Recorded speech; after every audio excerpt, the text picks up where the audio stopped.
بسم الله الرحمن الرحيم، والحمد لله رب العالمين، وصلى الله على محمد وآل محمد الأئمة والمهديين وسلم تسليما. قال تعالى: وكذلك مكنا ليوسف في الأرض يتبوأ منها حيث يشاء نصيب برحمتنا من نشاء ولا نضيع أجر المحسنين ولأجر الآخرة خير للذين آمنوا وكانوا يتقون.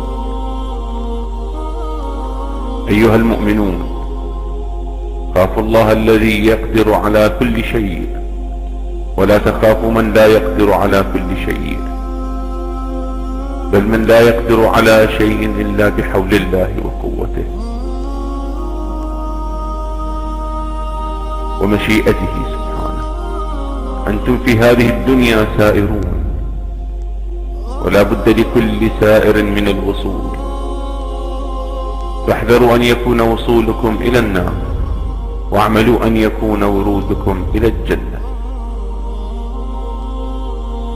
ولا بد لكل عاقل أن يتحرى الطريق الذي يوصله إلى السلامة،